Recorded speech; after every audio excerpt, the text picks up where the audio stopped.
गोल्डी मसाले लाए हैं फ्रेश लॉक टेक्नोलॉजी जो रखे मसालों को हर समय फ्रेश। गोल्डी मसाले। नमस्कार, खबर उत्तर प्रदेश में आपका स्वागत है। मैं हूं राहुल चौहान। खबरों में बढ़ेंगे उससे पहले एक नजर आज की अहम सुर्खियों पर। दिल्ली दौरे पर पहुंचे यूपी सीएम योगी, गृह मंत्री अमित शाह से की मुलाकात। बीजेपी राष्ट्रीय अध्यक्ष से भी करेंगे मुलाकात, कई मुद्दों पर बात। यूपी में राम मंदिर पर छिड़ा महासंग्राम, लखनऊ से अयोध्या, सीतापुर, बाराबंकी तक पोस्टर वार। पोस्टर में सपा नेताओं को पुराने बयान।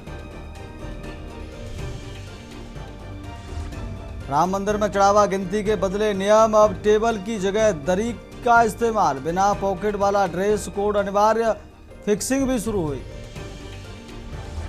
आगरा में डीएसएस को प्लेटफॉर्म पर घसीटकर पीटने का विरोध तेज। यूपी में हजारों रेड कर्मी सड़क पर उतरे, आरपीएफ जवानों की बर्खास्तगी की मांग। मुजफ्फरनगर के आईसीयू में भर्ती मरीज की पीट कर हत्या। जिला अस्पताल में दूसरे मरीज के साथ साथी ने की वारदात, मामूली विवाद में उतारा मौत के घाट। मेडिकल कॉलेज में छात्रा की एक तरफा प्यार में हत्या। पीलीभीत में क्लासमेट ने दौड़ा कर चाकू मारे, हमले में एक स्टाफ एक छात्र भी घायल। आप देख रहे हैं के न्यूज, खबरों का सारथी।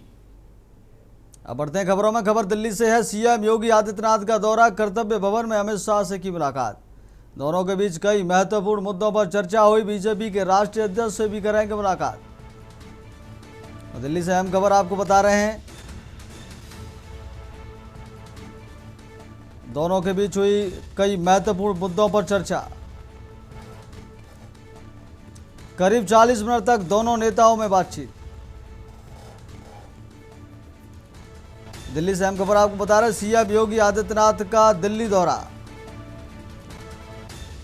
कर्तव्य भवन में अमित शाह से की मुलाकात। दोनों के बीच कई महत्वपूर्ण मुद्दों पर चर्चा हुई। करीब 40 मिनट तक दोनों नेताओं में बातचीत। दिल्ली से अहम खबर आपको बता रहे हैं। सीएम योगी आदित्यनाथ का दिल्ली दौरा, कर्तव्य भवन में अमित शाह से की मुलाकात। दोनों के बीच कई महत्वपूर्ण मुद्दों पर चर्चा हुई। करीब 40 मिनट तक दोनों नेताओं में बातचीत। दिल्ली से अहम खबर आपको बता रहे हैं। सीएम योगी आदित्यनाथ का दिल्ली दौरा। अगली खबर अयोध्या से। आरोपी लवकुश मिश्रा की मुश्किलें बढ़ी, निर्माणाधीन मकान पर अंतिम नोटिस चस्पा किया। अयोध्या विकास प्राधिकरण ने चस्पा किया नोटिस। 15 जुलाई तक मानचित्र अभिलेखों सौंपने को कहा। 3 जुलाई को जारी नोटिस का नहीं दिया है जवाब। दस्तावेज नहीं दिखाने पर निर्माणाधीन भवन होगा सील।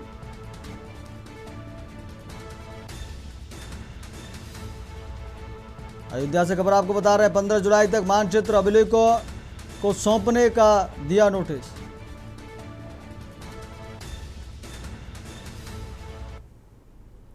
अगली खबर का रुख करते खबर अयोध्या से। राम मंदिर में चढ़ावा चोरी के मामले के बाद सुरक्षा व्यवस्था और सख्त कर दी गई है। श्री राम जन्मभूमि तीर्थ क्षेत्र ट्रस्ट के कोषाध्यक्ष स्वामी गोविंद देवगिरी ने बताया कि अब कर्मचारियों के लिए बिना पॉकेट वाली ड्रेस और आते जाते समय अनिवार्य चेकिंग लागू कर दी गई है। उन्होंने कहा कि पहले नोटों की गिनती टेबल पर होती थी, लेकिन अब दरी पर बैठकर गिनती की जा रही है। स्वामी गोविंद देवगिरी ने 14 करोड़ मूल्य के सोने चांदी और अन्य कीमती सामान की चोरी के दावों को खारिज करते हुए कहा कि चोरी की संभावित राशि करीब 3 करोड़ हो सकती है और 14 करोड़ का दावा पूरी तरह निराधार है। उन्होंने अभिमुक्तेश्वरानंद के बयानों पर भी प्रतिक्रिया देते हुए कहा कि वे उनके आरोपों से सहमत नहीं हैं। साथ ही स्पष्ट किया है कि वह राम मंदिर ट्रस्ट के कोषाध्यक्ष पद से इस्तीफा नहीं देंगे।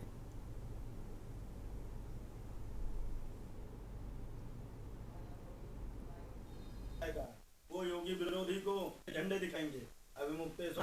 है बोलने वाले के भी जिह्वा में कोई हड्डी तो होती नहीं है। कितनी भी बड़ी बड़ी बकवास कोई भी कर सकता है, लेकिन ये सारे आंकड़े झूठ हैं। जहां तक मेरा आकलन है, ये गलत भी हो सकता है क्योंकि एसआईटी का अभी रिपोर्ट आना है, लेकिन जहां तक मेरा आकलन मैं आप लोगों से बतला सकता हूं, वो 3 करोड़ के आसपास होना चाहिए, ऐसा मुझे लगता है। कौन से शंकराचार्य ने कहा, ये पहले बताओ।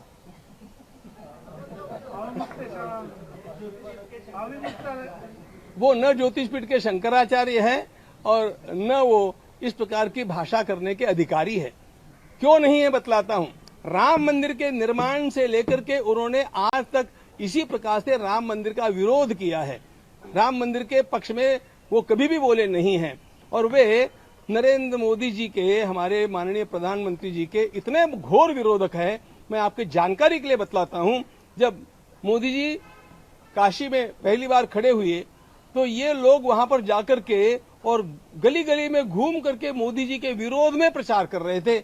और इसलिए याद किया कि कल पूरे देश के मीडिया में कोषाध्यक्ष ने भी इस्तीफा देने का मन बनाया है, ऐसी वार्ता आने लगी। इसके कारण अनेक लोग आहत भी हुए, मुझे मैसेज और फोन भी आने लगे। ये वार्ता निराधार है। किसी प्रकार से भी इस्तीफा देने का, त्यागपत्र देने का विचार भी मैंने अपने मन में लाया नहीं है, न उसकी मैं आवश्यकता अनुभव भी करता।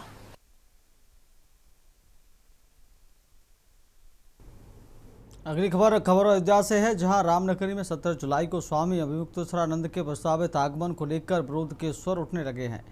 सनातन रजक संघ ने उनके आगमन का विरोध करने का ऐलान किया है। संघ के सदस्य अध्यक्ष मुकुंद माधव त्रिपाठी ने कहा है कि वे स्वामी अभिमुक्तेश्वरानंद के आगमन का विरोध करेंगे। मामले को लेकर संत समाज और समाज सेवियों के बीच भी चर्चा तेज हो गई है।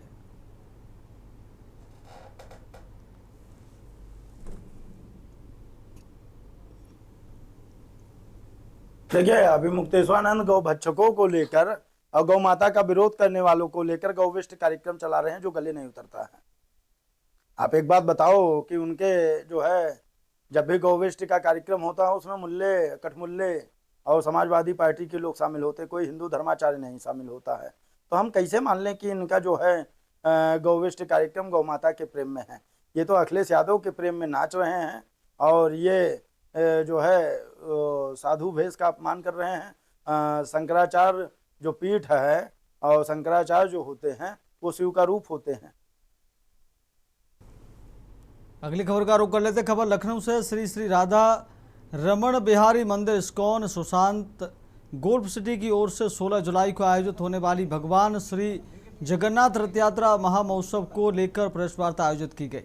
मंदिर अध्यक्ष अपरिमेय स्वाम प्रभु ने बताया कि 15 जुलाई को गुड़ियाचा मार्जन और विशेष आरती होगी, जबकि 16 जुलाई को रविंद्रालय चारबाग से हरिनाम संकीर्तन के साथ भव्य रथ यात्रा निकलेगी। रथ यात्रा में भगवान जगन्नाथ, बलदेव और सुभद्रा के 4 आकर्षक रथ, मुकुंदा रोक बैंड, सांस्कृतिक प्रस्तुतियां, पुष्प वर्षा, हरिनाम संकीर्तन, 256 प्रकार के भोग प्रसाद वितरण और धार्मिक ग्रंथों का वितरण प्रमुख आकर्षण होंगे।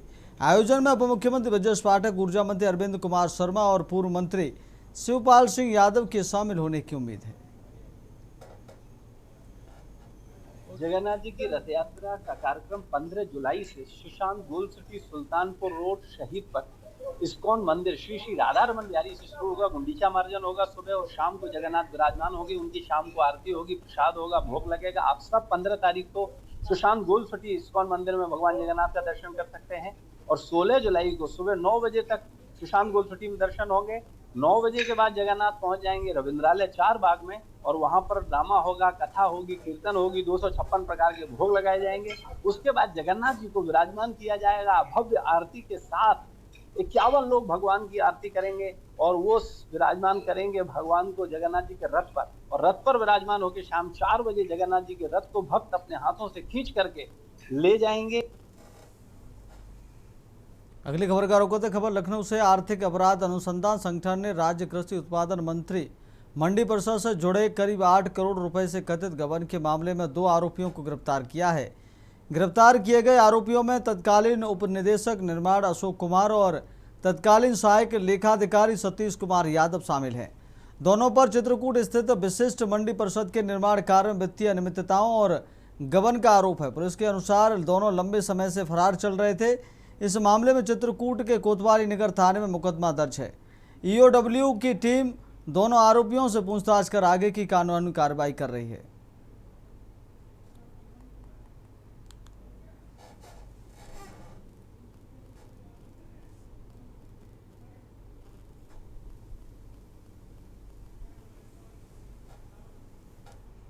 अगली खबर का रुख करते खबर कानपुर से। बिरोह रजिस्ट्री कार्यालय में आयकर विभाग की जांच से हड़कंप मच गया। आयकर विभाग के अपर निदेशक मुकेश कुमार ने बताया कि 30 लाख रुपए से अधिक मूल्य की संपत्तियों की रजिस्ट्रियां विभाग की निगरानी में है। इसी क्रम में डिप्टी कमिश्नर के नेतृत्व में पहुंची टीम पिछले 5 वर्षों में 30 लाख रुपए से अधिक की सभी संपत्तियों के रिकॉर्ड की जाँच कर रही है। कार्यवाही सुबह 11 बजे शुरू हुई, जो देर शाम तक जारी रही। जांच के दौरान टीम ने बंद कमरे में कर्मचारियों से पूछताछ की और पुराने अभिलेखों को खंगाला। कार्रवाई के चलते कई घंटे तक रजिस्ट्री का काम प्रभावित रहा तथा कार्यालय के बाहर पुलिस बल तैनात रहा। सूत्रों के अनुसार एक बड़े कारोबारी और राजनेता से जुड़ी संपत्तियों की भी जांच की जा रही है।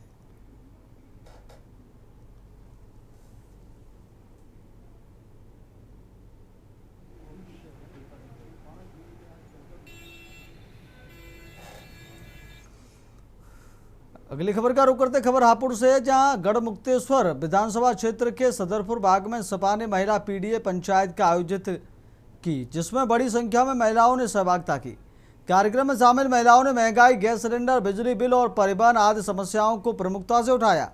साथ ही सभी ने वर्ष 2027 में प्रस्तावित विधानसभा चुनाव में समाजवादी पार्टी की सरकार बनाने का संकल्प लिया। सपा नेताओं ने सरकार बनने पर महिलाओं, युवाओं और किसानों के हित में कई योजनाएं लागू करने का दावा किया।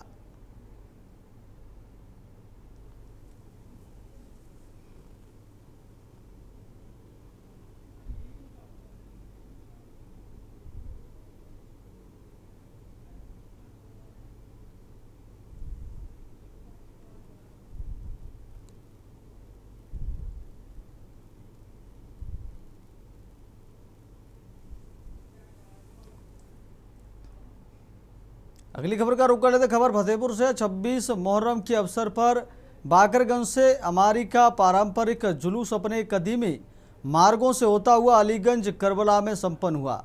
जुलूस की शुरुआत इमामबाड़ा बाकरगंज से हुई, जहां मौलाना याबर मेहंदी ने तकरीर करते हुए अहले बेत के फजाइल और करबला की घटना का जिक्र किया। इस दौरान अजादारों ने नोहा ख्वानी और सीना जनी कर इमाम हुसैन और उनके साथियों को याद किया। जुलूस में स्थानीय अंजुमन जाफरिया, अंजुमन अब्बासिया और अंजुमन सक्का-ए हरम के साथ सुल्तानपुर और बांदा की बाहरी अंजुमनों ने भी शिरकत की। अलीगंज करबला पहुंचकर सबीह ताबूत की जियारत कराई गई, जिसकी नकाबत मौलाना सारिब अब्बास ने की।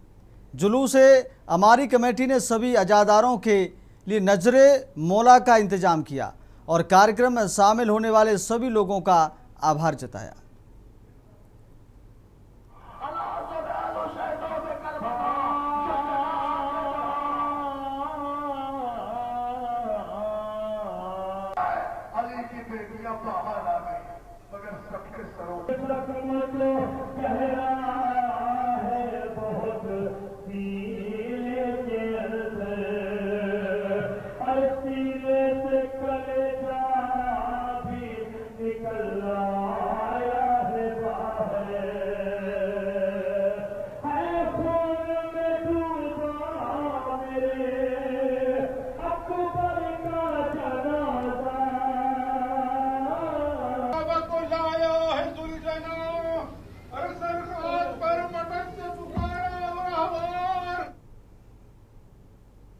अगली खबर का रुख कर लेते खबर कानपुर से। राम मंदिर परिसर में कथित चोरी के मामले को लेकर हिंदू संगठनों के पदाधिकारियों ने मंगलवार को सद्बुद्धि हवन का आयोजन किया। इस दौरान बजरंग दल के पूर्व राष्ट्रीय अध्यक्ष प्रकाश शर्मा ने कहा कि श्री राम जन्मभूमि परिसर में जहां चढ़ावे की गिनती होती थी, वहां चोरी की घटना सामने आई है। लेकिन इस मामले को लेकर हिंदू समाज की आस्था और राम मंदिर आंदोलन से जुड़े संगठनों को बदनाम करने का प्रयास किया जा रहा है। प्रकाश शर्मा ने आरोप लगाया कि कुछ लोग पहले भगवान राम के अस्तित्व पर सवाल उठाते रहे और अब इस मुद्दे पर बयानबाजी कर रहे हैं। उन्होंने कहा कि हवन के माध्यम से ऐसे लोगों को सद्बुद्धि देने की प्रार्थना की गई है। साथ ही उन्होंने कहा कि हिंदू समाज की आस्था पर लगातार प्रहार हुआ तो लोकतांत्रिक तरीके से इसका अवरोध किया जाएगा। देखिए, आप सबको जानकारी है, श्री राम जन्मभूमि परिसर में जहां गिनती होती थी वहां कुछ लोगों ने चोरी करने का काम किया है। लेकिन उस चोरी की घटना को आधार बनाकर जिस प्रकार से हिंदू समाज की आस्था को चोट पहुंचाने का काम किया जा रहा है, जो संगठन इस आंदोलन में प्रारंभ से लेकर अंत तक लगे रहे, उनके ऊपर, उनके पदाधिकारियों के ऊपर अनर्गल आरोप लगा करके इस पूरे आस्था को समाप्त करने का एक षड्यंत्र कर रहा है। वो लोग बोल रहे हैं जिन्होंने राम को काल्पनिक कहा, वो लोग बोल रहे हैं जिन्होंने प्राण प्रतिष्ठा के प्रसाद को जहर कहा। आप ये समझ लीजिए कि ऐसे सारे लोगों को भगवान सद्बुद्धि दे, इसका हमने यहाँ संकल्प लिया है। और अगर सद्बुद्धि नहीं देगा तो उनको ये समझ आना चाहिए कि श्री राम जन्मभूमि के लिए अपने प्राणों की आहुति देने वाला हिंदू समाज चुप नहीं बैठेगा। रुकेंगे छोटे से ब्रेक के लिए, ब्रेक के बाद खबरों में जल्द लौटेंगे।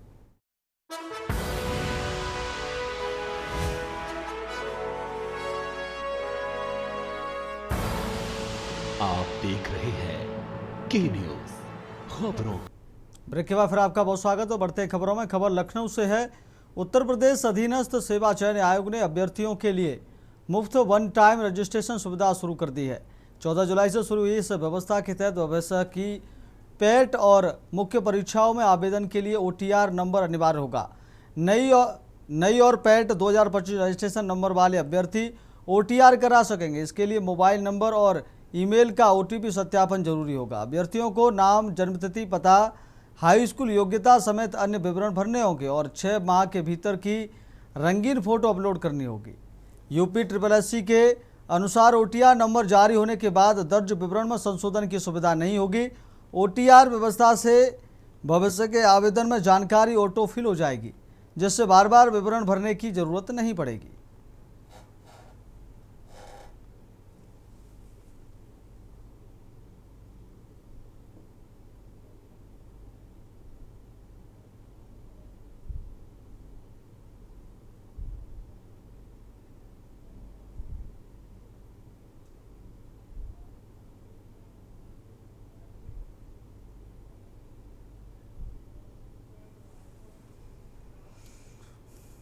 अगली खबर की ओर रुख कर लेते। खबर देवरिया से। प्रदेशव्यापी आंदोलन के तहत अपना दल कमेरावादी के कार्यकर्ताओं ने जिला मुख्यालय पर धरना प्रदर्शन किया। प्रदर्शन के बाद कार्यकर्ताओं ने राज्यपाल के नाम संबोधित ज्ञापन जिलाधिकारी को सौंपकर किसानों से जुड़े विभिन्न मुद्दों पर तत्काल कार्रवाई की मांग की। धरने को संबोधित करते हुए जिलाध्यक्ष ब्रह्मा सिंह पटेल ने कहा कि किसानों को समय पर पर्याप्त मात्रा में DAP और यूरिया उपलब्ध कराया जाए तथा खाद की कालाबाजारी और जमाखोरी पर सख्त कार्रवाई हो। उन्होंने सरकारी गोदामों में पर्याप्त खाद उपलब्ध कराने की भी मांग की। इसके साथ ही पेट्रोल में इथेनॉल मिश्रण बंद करने की मांग उठाते हुए कहा कि इससे वाहन चालकों को परेशानी हो रही है। उन्होंने सरकार से किसानों और आम जनता के हित में शीघ्र निर्णय लेने की अपील की।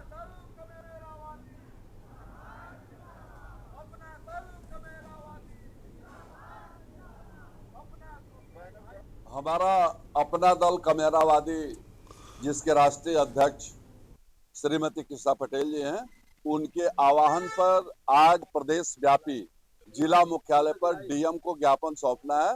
किसानों के उर्वरक खाद की पर्याप्त उपलब्धता न होने के कारण कालाबाजारी आरंभ हो गया है। इस कालाबाजारी को बंद करने की मांग करने के लिए हम जिला मुख्यालय पर उपस्थित हैं।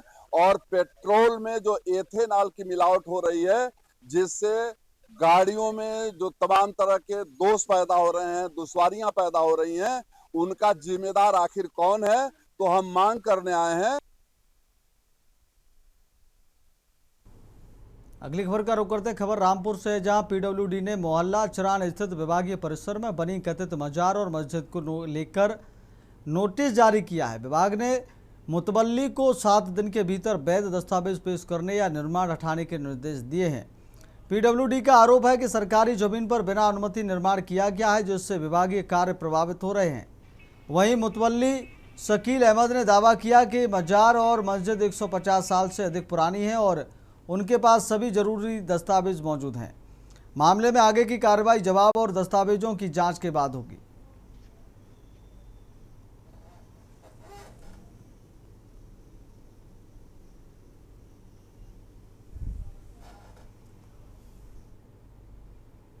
अगली खबर का रुख करते। खबर कौशाम्बी से, जहां सैनी थाना क्षेत्र के बिजीपुरा में पुर गांव के पास सड़क पार कर रही एक महिला को तेज रफ्तार कार ने कुचल दिया, जिससे उसकी मौके पर ही दर्दनाक मौत हो गई। मृतका की पहचान विजयपुर निवासी सुदामा पत्नी राम भवन के रूप में हुई है। हादसे के बाद कार अनियंत्रित होकर दूसरी पटरी पर चली गई।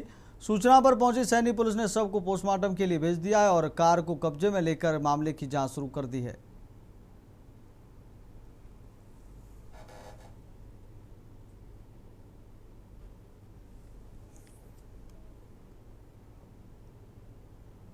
अगली खबर का रुख करते खबर रायबरेली से, जहां नगर पालिका परिषद ने नगरीय क्षेत्र में विकास कार्यों को गति देने की तैयारियों को अंतिम रूप देना शुरू कर दिया है। इसके लिए पालिका ने 15 सड़कों के निर्माण के लिए टेंडर प्रक्रिया पूरी कर ली है। डामर महंगा होने के कारण रुके विकास कार्य अब चरणबद्ध तरीके से शुरू किए जाएंगे। नगर पालिका अध्यक्ष शत्रुघ्न सोनकर ने प्रेस कॉन्फ्रेंस कर दावा किया है कि शहर में सड़क निर्माण, सौंदर्यीकरण और मूलभूत सुविधाओं पर फोकस दिया जा रहा है। देखिए, 15 सड़कें जो डामरीकरण की हैं वो 9 करोड़ 28 लाख रुपए की लागत से जो है हमने टेंडर करवाया है, जिसमें मुख्य सड़कें हैं जैसे बस स्टेशन चौराहे से लेके पुलिस लाइन चौराहे तक की रोड है, डामरीकरण की रोड है, और ये राणा बेनी माधव चौक से लेकर के इंदिरा नगर चौकी जेल रोड की जो रोड है इसको भी हमने टेंडर में लिया है। इसका भी कार्य प्रारंभ होना है। अगली खबर नोएडा से, नोएडा में साइबर ठगों ने नोएडा में सेना के एक रिटायर्ड कर्नल को अपना शिकार बना लिया। ठगों ने खुद को सीबीआई अधिकारी बताकर उन्हें मनी लॉन्ड्रिंग केस में फंसाने और डिजिटल अरेस्ट करने की धमकी दी। डर का माहौल बनाकर आरोपियों ने उनसे 8.20 लाख रुपए का ठग लिए।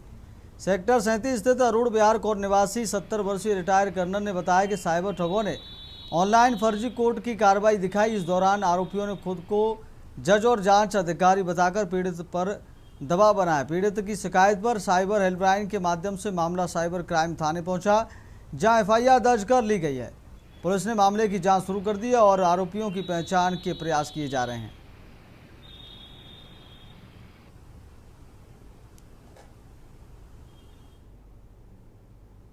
अगली खबर का रुख कर लेते खबर चंदौली से। विद्या एक्सप्रेसवे परियोजना के विरोध में जिला मुख्यालय पर किसानों का अनिश्चितकालीन धरना जारी है। आंदोलन को कांग्रेस का समर्थन मिला है। कांग्रेस प्रदेश महासचिव देवेंद्र प्रताप सिंह मुन्ना और जिलाध्यक्ष अरुण कुमार द्विवेदी धरना स्थल पहुंचे और किसानों के साथ एकजुटता जताई। कांग्रेस नेताओं ने आरोप लगाया कि विद्या एक्सप्रेसवे परियोजना से किसानों की उपजाऊ जमीन का अधिग्रहण होगा और छोटे किसान भूमिहीन होने की स्थिति में पहुंच जाएंगे। उन्होंने सरकार पर पूंजीपतियों को लाभ पहुंचाने के लिए परियोजना लाने का आरोप लगाया। कांग्रेस ने किसानों के आंदोलन को हर स्तर पर समर्थन देने का ऐलान करते हुए जरूरत पड़ने पर आंदोलन को और तेज करने की चेतावनी भी दी। देखिए, आज जिला कांग्रेस कमेटी चंदौली ये भारतीय किसान यूनियन को अपना पूरा समर्थन किसानों के पक्ष में करती है और ये किसानों की जो मांगे हैं उससे हम अपने को जिला कांग्रेस कमेटी संबद्ध करती है और हम लोग भी ये मांग करते हैं जो किसानों की मांग है, जो बिंद एक्सप्रेसवे के तहत बरहनी से लेके वहाँ आप चले जाएंगे जमानिया के छोर से पूरा ये चंदौली जिला प्रभावित हो रहा है। तो मैं ये मांग करना चाहता हूँ कि भारतीय जनता पार्टी की सरकार में ये जो किसानों के ऊपर अत्याचार और अन्याय हो रहा है वो तत्काल ये भारतीय जनता पार्टी की सरकार और यहाँ का शासन और प्रशासन इसको बंद करे। अगली खबर का रुख करते हैं हापुड़ के नगर कोतवाली क्षेत्र के अर्जुन नगर में पानी की जगह कथित तौर पर एसिड देने के मामले में के न्यूज इंडिया की खबर का असर देखने को मिला है। पीड़िता की मां की शिकायत पर पुलिस ने मुकदमा दर्ज कर मामले की जांच शुरू कर दी है। घटना में एक घूंट पीते युवती की तबीयत बिगड़ गई थी, जिसके बाद उसे अस्पताल में भर्ती कराया गया, जहां उपचार जारी है। पुलिस ने शिकायत के आधार पर संबंधित सराफा व्यापारी और दुकानदार के खिलाफ जांच शुरू कर दी है। फिलहाल पुलिस पूरे मामले की जांच कर आगे की कानूनी कार्रवाई में जुटी है।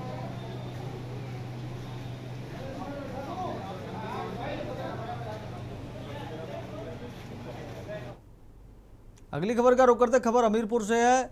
मोधा कोतवाली क्षेत्र के करिया गांव में ग्रामीणों का विवाद सुलझाने पहुंची यूपी 112 की स्कॉर्पियो बीच रास्ते में खराब हो गई।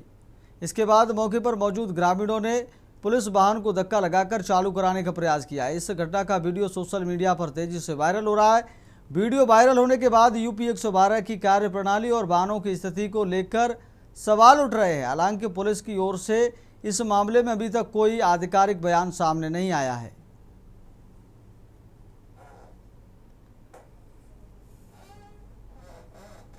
अगली खबर का रुख करते खबर इटावा से, जहां थाना सिविल लाइन पुलिस ने 10 घंटे के अंदर ब्लाइंड मर्डर केस का खुलासा करते हुए मृतक आनंद राजपूत की हत्या के आरोप में उसकी पत्नी आशिकी देवी और प्रेमी शिवम राजपूत को गिरफ्तार किया है। पुलिस के अनुसार प्रेम संबंध में बाधा बन रहे पति को रास्ते से हटाने के लिए दोनों ने साजिशन हत्या को अंजाम दिया। आरोप है कि पहले आनंद को नींद की गोलियां दी गईं, फिर गमछे से गला घोंटकर हत्या कर दी गई और घटना को आत्महत्या का रूप देने का प्रयास किया गया। पुलिस ने हत्या में प्रयुक्त गमछा, अंगूठी और मोबाइल बरामद किए हैं।